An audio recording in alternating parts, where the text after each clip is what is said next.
All right, we are joined now by Robert James Taylor from Siemens, and I told you that there are all sorts of different businesses that come here, and I'm so excited to finally have this conversation.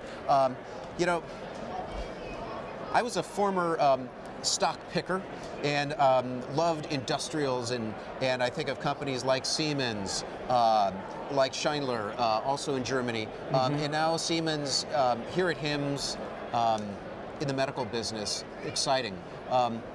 What's your mission as you come here and sort of spread the Siemens word? Right, so Siemens has for a long time been really a leading provider of diagnostic equipment.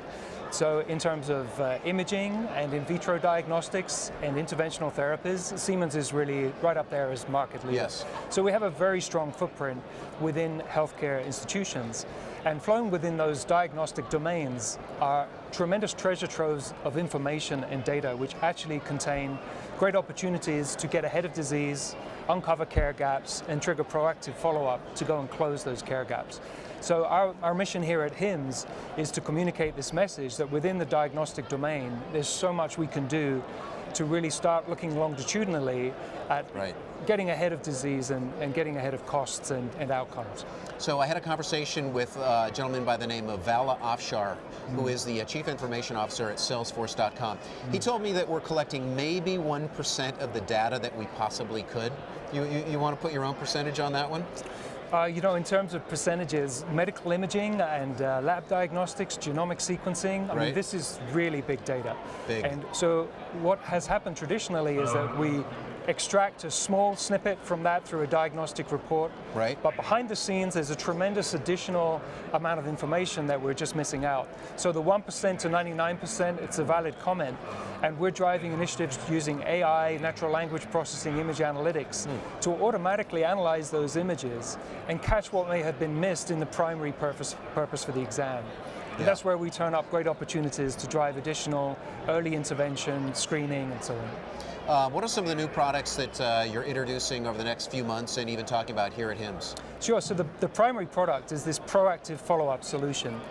So today in a diagnostic domain, you typically have exams being performed, reports being written, and the proactive follow-up solution is an AI-driven layer which sits behind the radiologist or the interpreting physician and keeps a second look on that to say, hey, if you just reported that there's an incidental finding, a small aneurysm, it may not be actionable today, but that's actionable in 2 years. Yeah, right. So we're going to create a punch list, an action list of findings we locate now, which need action downstream to avoid them escalating to a critical, urgent condition, which obviously drives bad outcomes and a lot of costs. Sure. I mean, there are two really wonderful ways to look at it. Number one, it becomes preventative care. You're giving the patient a heads up. This could be an issue, and presumably saving lives in the process. Number two, you're, I would think, lowering costs because you're getting ahead of it.